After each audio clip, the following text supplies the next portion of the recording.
morning at 8 a.m. The filing of certificate of candidacy has just started and each candidate brought their own flocks of supporters. A lot of noise is heard outside COMELEC even before the filing started at 8:30 a.m.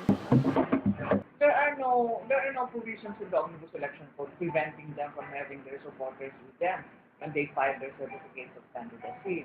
It's just that, maaari lang hindi maging unruly. They can be there to support their but they should not be so noisy, so as to disturb other offices, especially here in Tramuros. Authorities said that they're prepared for this and sent out over 100 police officials to keep the orderliness in the area. 1 month before na nakahanda na yung mga detainees para sa seguridad sa kaming filing ng kandidat na ginagawa. Ito, police visibility para di mapasok hindi mapasukan tayo ng mga ibang intruders. Filing is from October 1 to 5 at 8:30 a.m. to 5 p.m.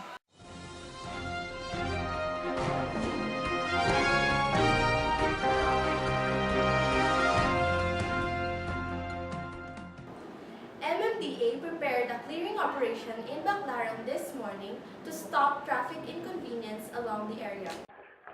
About 300 MMDA personnel has arrived to facilitate in the area. Magandang umaga po rito sa inyo. Narito po ang MMDA na nasabi po tayo nagbibigay ng paalala at papala na bawal po tayo dyan sa sidewalk at sa gitna po. Yan po ay vital installation po. Release ng lane po yan. At ang sidewalk po dapat po maayos at malinis po. Alisin po natin lahat ng mga nakasagaban. Street vendors did not do any complaining as they pack up their store carts. However, later in the afternoon, street vendors were seen back to their posts again. Dito, bawa kami dito nung mag-stay siya kasi kanan ng sabi. Pinatangas namin. Kasi inuwi yan eh. MMDA officials say that they would seek help from the authorities to detain hard-headed vendors. Of course, may yun, may violation yun. Ayaw mag-clear. Ito bigyan ng tulong sa mga kapulisan para masecure sila.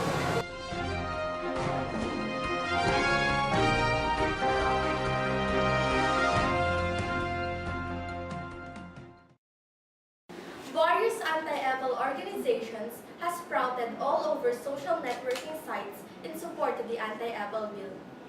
These organizations serve as mass patrollers in their cities against EPL officials. The anti-EPL bill aims to stop politicians from claiming and posting their images to government projects for political agenda. And now we're very fortunate to have Mr. Vincent Lasatin of Anti-EPL Movement via phone patch. Hello? Yes, sir. Good evening. This is Zainal Trajico of Lycean News. May I ask you a few questions, sir? Yes, ma'am. Okay. First question. When did this anti-EPL movement started? As far as the Facebook page is concerned, noong May 2012. Okay, sir. Second question. What are your plans to convince the government to make anti-EPL bill a law? Personally, one day I was driving around Kansas City and I saw a Happy Fiesta tarpaulin sign from one of the councilors in District 4. And I thought that the sign is very useless and it's a problem that's been with us for a very, very long time. I started this campaign precisely because I felt that the anti-EPL legislation had no real chance of becoming a law.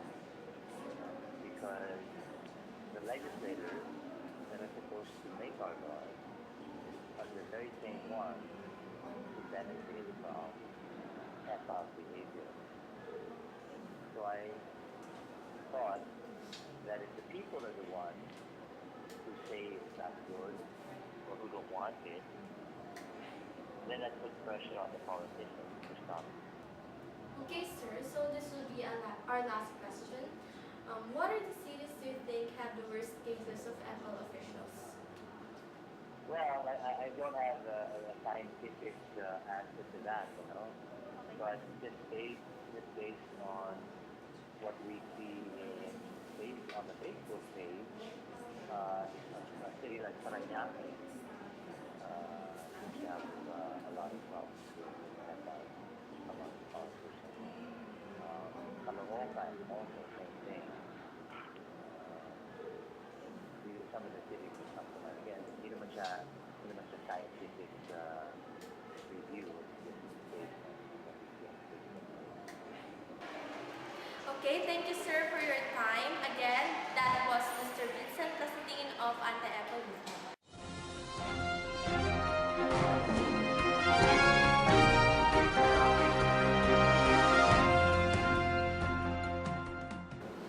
Authorities dubbed UN Avenue as a discipline zone, so they started confiscating pedicabs parking in the wrong places. Lanes of pedicab were confiscated today at UN Avenue due to being an eyesore. The inspector said that pedicab drivers are violating an ordinance about obstruction. 1119, Republic Ordinance 1119. City Ordinance of Obstruction. Penalty yan, kaya lang hindi ko na alam yan kasi tinakan over namin yan sa Manila Traffic Parking Bureau. Sila na nag-i-initiate kung anong disposition nila. The confiscated pedicabs are going to be impounded in La Loma for a month. Aside from pedicabs and kuliglig, sidewalk vendors are also not allowed in the UN Avenue area. This is Jacqueline Chua reporting for the Lycean News.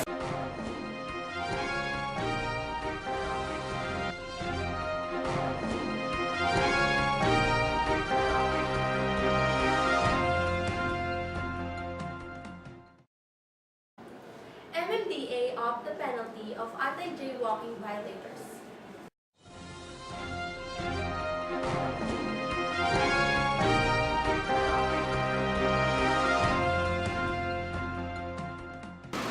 The MMDA continues stronger anti-jaywalking policy as they provided heavier penalties.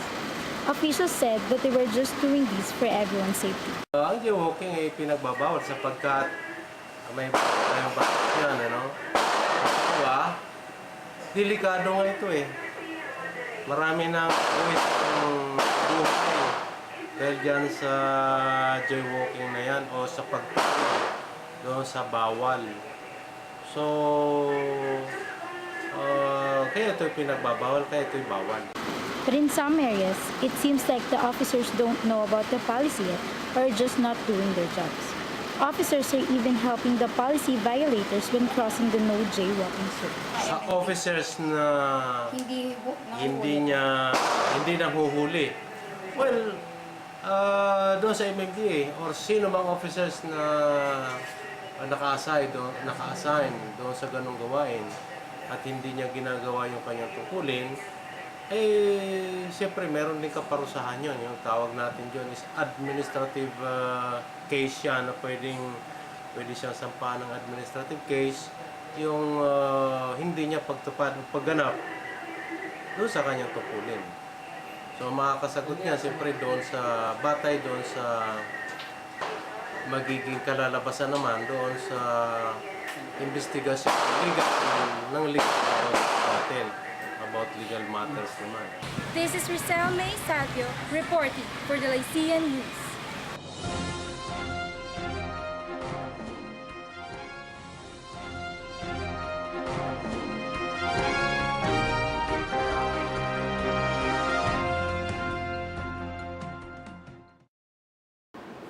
For our sports news,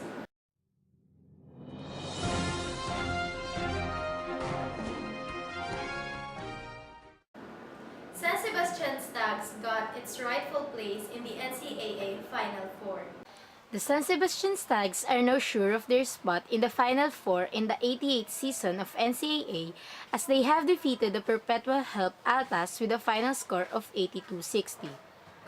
Ian Sangalang has carried the team to victory with 16 points, 16 rebounds, and 4 blocks, while main man Calvin Abueva has been fouled out of the game during the third quarter. Abueva also talked about their upcoming game against San Beda. Malaki kasi yun yung pinaka-do or die talaga para maging number 2 kami sa league nito. Depensa, syempre, number 1 depensa. Tsaka do or die yung laro namin nito eh. Tsaka paghandaan pa namin yung Beda niya.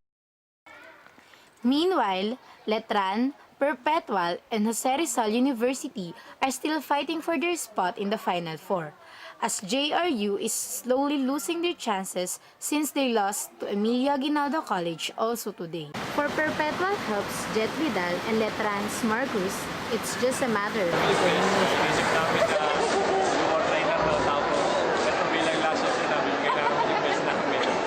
Siyempre gusto namin lahat nakapasok sa semifinals, kaya ibigay namin yung best namin na para manalo. Wala naman masyado, kailangan ng mas maging focus lagi, maging smart lagi sa laro. Then, yung desire namin na manalo talaga every game. Siguro yung chance na na pumasok kami sa finals kasi halos nandito na rin kami sa Final Four, so ang inisip namin yung finals na. Ayan, so mas nag-go hard pa kami. The finals will start on October 11. This is Pao Aguilera reporting for the Lycean News.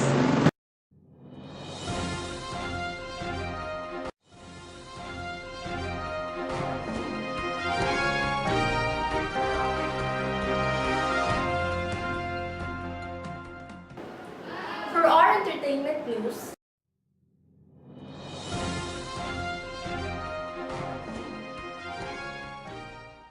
top clothing brand Bench is celebrating their silver anniversary. The show is a two-night celebration, the Team Extravaganza. Game show opens both the first and second day. Celebrities from rival networks join here in the biggest fashion show held in MOA Arena. And the local and international celebrity and models strut their stuff on the catwalk.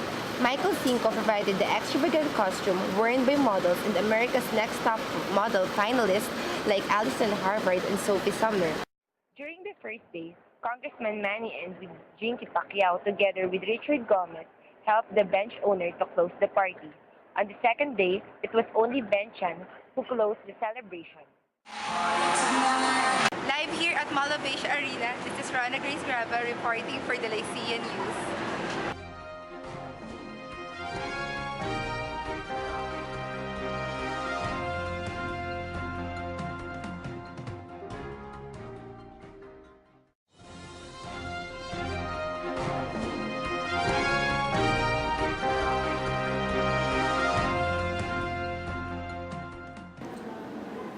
This is Daniel Drahico, and this is Ina Edelior for the Lycean News. Good night.